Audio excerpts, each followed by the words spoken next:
Hello everyone, welcome to my channel digital marketing line. मैं Shweta Covid इस बार discuss करने वाली हूँ कि बियर हग क्या होता है। तो जानने से पहले फ्रेंड्स, अगर आप मेरे चैनल पहली बार आए हो और चैनल सब्सक्राइब नहीं किया है तो प्लीज़ मेरे चैनल को सब्सक्राइब कर दीजिए। उससे क्या होगा, मैं आगे कोई वीडियो डालूंगी उसकी नोटिफिकेशन आपके पास आ जाएगी।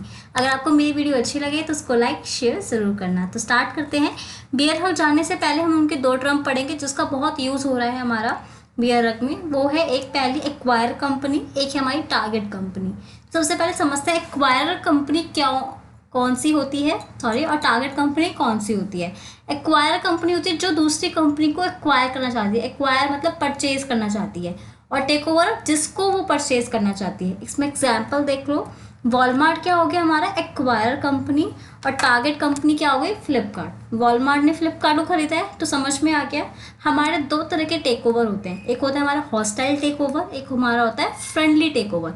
आप समझ भी रहे होंगे, फ्रेंडली मतलब अच्छा है, हम दोनों दोस्त हैं तो हम अच्छे हैं, और हॉस्टाइल मतलब थोड़ा नेगेटिव शो कर रहा है ये वाला। तो ऐसा ही है, हॉस्टाइल में क्या होता है, एक पार्टी राजी होती है, मतलब एक्वायर कंपनी राजी होती है, उसको किसी ना किसी तरह से उसको दूसरी कंपनी खरीदनी है। और फ्रेंडली क्या होता है, दोनों की मर्जी होती है, चाहे वो एक्वायर करे या मर्ज करे। ठीक है, अब हम पढ़ते हैं बियर हग। बियर हग में क्या होता है, जो एक कंपनी है, जो एक्वायर कंपनी है, वो दूसरी कंपनी को खरीदती है, पर जो उसका मार्केट शेयर प्राइस चल रहा है उससे ज़्यादा दाम में। जैसे एक कंपनी का मार्केट शेयर चल रहा है एक शेयर 100 रुपये, तो कंपनी उसको 110 ऑफर करती है या 120 ऑफर करती है, मतलब जितना भी करती है वो उसके मार्केट शेयर से अबव वैल्यू होती है। तो a bear hug is an offer made by one company to buy the share of another company for a much higher per share price than what that company is worth में क्या हो गया, जिसका market share चल रहा है उससे वो ज़्यादा उसको ऑफर करता है। अब हम किसी चीज़ को वैसे क्यों ऑफर करते हैं, अगर आपके पास आप सोच लो कि उसकी जो 100 रुपये में खरीदने चाहोगे उसकी वर्थ 100 रुपये, तो आप ज़्यादा क्यों दे रहे हो उसका, क्योंकि आपको लग रहा है खरीदने वाले बहुत हैं, या आपके लिए उसकी अलग वैल्यू है। ये दो रीज़न हो सकती हैं। इसमें क्या है, सेम ऐसा ही है। कंपनी क्या है, उसको ज़्यादा वैल्यू इसलिए देती है कि कंपनी को लगता है कि अगर मैं उसको मार्केट वाला ही ऑफर दूंगा या मार्केट से थोड़ा ज़्यादा ही ऑफर दूंगा तो कंपनी नहीं खरीदेगी।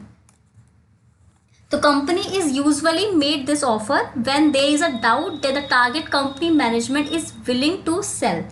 मतलब कंपनी डाउट में होती है कि अगर मैंने उसको ऑफर दिया, किसको, टारगेट कंपनी को मैंने ऑफर किया, तो टारगेट कंपनी रिफ्यूज ना कर दे सेल से, इसलिए वो उसको हायर प्राइस देता है। अब हायर प्राइस देगा, अगर आपके पास एक टॉप है और आप टॉप बेचते हो, अगर वो टॉप 100 रुपये का है और कोई आपको 200 रुपये देगा तो आप तो फटाफट से उसको बेच दोगे ना।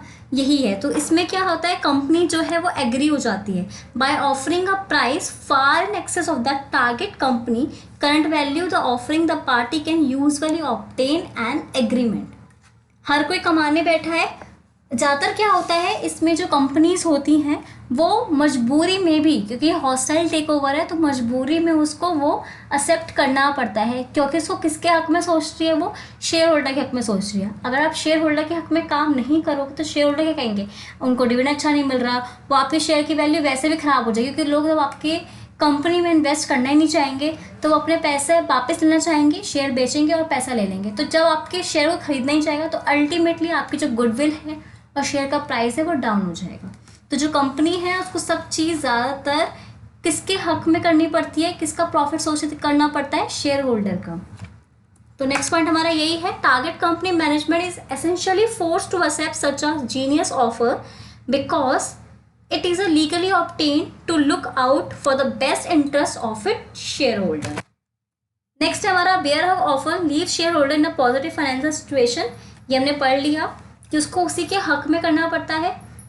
इस वजह से एक तरह से हॉस्टाइल मर्जर है, हॉस्टाइल टेक ओवर है, क्योंकि जहाँ के भी कंपनी को ये हाँ करना पड़ता है। क्यों, अगर वो हाँ नहीं करेगी, अब आप सोचो कि भैया ठीक है हम उनको बताएंगे नहीं शेयर होल्डर को, वैसे तो ऐसा होता नहीं है, क्योंकि बहुत सारी इन्फॉर्मेशंस आपको देनी पड़ती हैं जो आपकी साइट्स पे भी आपको अवेलेबल होती हैं, तो आपको बहुत ज़्यादा अपने आप को छुपा नहीं सकते जो सारी बातें हैं।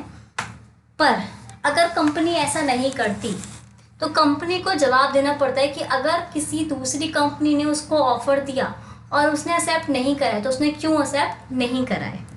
तो the acquiring company may offer additional incentive to the take over to the target company to increase the livelihood that it will be take the offer. अगर कंपनी ऐसा नहीं करती है, अगर कंपनी ने उसको ऑफर दिया, कंपनी रिफ्यूज कर दे, तो कंपनी के पास अच्छा खासा रीज़न होना चाहिए उसको रिफ्यूज़ करने का। ये वाला पॉइंट हम लास्ट में पढ़ेंगे, क्यों ऐसा, अगर वो उसके पास रीज़न नहीं हुआ तो क्या हो सकता है। अब हम बात कर रहे हैं कि दूसरी कंपनी है वो उसको क्यों खरीदना चाहती है। जो टारगेट कंपनी होती हैं वो मेनली क्या होती है, स्टार्टअप कंपनीज होती हैं। स्टार्टअप कंपनीज होती हैं या उनको सही से चलाने नहीं आ पा रही होती हैं जो कंपनी, तो स्टार्टअप हो गई, और एक कंपनी जो ऑलरेडी एक्सिस्ट है पर उनको चलानी नहीं आ पा रही है। तो दो तरह की कंपनी है, चलानी नहीं आ पा रही तो उसके पास बहुत लॉस है, लॉस आ गया, तो जो कंपनी उसके साथ मर्ज करेगी वो जो लॉस है वो अपने प्रॉफिट से उसको सेट ऑफ कर लेगी, तो उसको टैक्स कम भरना पड़ेगा, और अल्टीमेटली जो उसके एसेट है टारगेट कंपनी के, वो उसको यूज़ करके आगे फ्यूचर बहुत अच्छा सा फ्यूचर में अर्न कर सकती है। तो the bear hug made to struggling company or startup company in hope of acquiring asset will have stronger value in future। उनके एसेट को यूज़ करके वो कहती है कि स्ट्रॉन्गर वैल्यू मिल जाएगी। दूसरा क्या है, उनके पास अगर स्ट्रगलिंग कंपनी है वो, तो उसके पास बहुत सारे लॉसेज होंगे जो उसके सेट ऑफ हो जाएंगे, तो प्रॉफिट ही प्रॉफिट है। अगर कंपनी रिफ्यूज़ करती है तो क्या होता है, सबसे पहले मैं पॉइंट्स डिस्कस कर लेती हूँ। क्या हमने पढ़ा, जो बियर हक है उसमें क्या होता है, जो एक्वायर कंपनी होती है वो टारगेट कंपनी को मार्केट प्राइस से ज़्यादा वैल्यू ऑफर करती है, पहला पॉइंट। दूसरा पॉइंट क्या था कि जो कंपनीज होती हैं ऐसी, वो कौन कौन सी होती हैं, स्टार्टअप कंपनीज होती हैं, या हमारी जो कंपनीज जो हैं वो ऑलरेडी स्ट्रगलिंग कंपनी है। स्ट्रगलिंग कंपनी है तो वो लॉस हो रहा होगा, जिससे उनको सेट ऑफ मिल जाएगा, टैक्स उनका बच जाएगा, और जो उनके असेट्स हैं वो यूटिलाइज कर लेती हैं। ठीक है, कंपनी को शेयर होल्डर के हक में सोचना पड़ता है, तो यह एक तरह से फोर्स है कि उनको वो एग्रीमेंट लेना पड़ता है, उनको उसके लिए हाँ करना पड़ता है। तीसरा क्या है, उससे उनकी फाइनेंशियल पोजीशन अच्छी रहती है, उनके पास अच्छा खासा पैसा आ जाता है, और उनका मार्केट वैल्यू तो चली गई है, मतलब उनको अच्छा खासा पैसा मिल जाएगा। फ्लिपकार्ट है, उनके शेयर होल्डर्स वॉलमार्ट में चले गए हैं, पर उनको लॉस तो नहीं हुआ ना, कहाँ उनकी कंपनी लॉस में आ रही थी। तो ये सब हमने पॉइंट्स पढ़े। अगर कंपनी रिफ्यूज़ कर देती है तो, और उसके पास अच्छा खासा रीज़न नहीं होता, तो refusal to take the bear hug offer can potentially leads to a lawsuit being filed on behalf of the shareholder if the target company cannot properly justify the refusal। अगर टारगेट कंपनी नहीं बता पाती ठीक से कि उन्होंने वो offer refuse क्यों करा, तबकि वो शेयर होल्डर में हक में था, तो एक्वायर कंपनी क्या है, उन पर केस कर सकते। तो अल्टीमेटली समझ में आ गया ये फोर्स है, उनको बेचारों को हाँ ही करना पड़ेगा, ना करना पड़ेगा, वो जस्टिफाई नहीं कर पाए तो उनके पास केस हो जाएगा। तो एक तरह से क्या है, हमारा हॉस्टाइल टेक ओवर है, फोर्स लिया। हॉस्टल का मतलब ही आपका फोर्स वाला है, पर इसमें शेयर होल्डर को अच्छा खासा अमाउंट मिल जाता है, तो ये थोड़ा सा कह सकते हो कि शेयर होल्डर के फायदे में जाता है, पर ये हॉस्टाइल टेक ओवर है। तो हमने ये बात करी बियर हक की। नेक्स्ट वीडियो में हम पढ़ेंगे पॉइजन पिल। तो अगर आपको वीडियो अच्छी लगे तो प्लीज़ मेरे चैनल को जरूर सब्सक्राइब करें, मेरी वीडियो को लाइक करें, शेयर करना ना भूलें।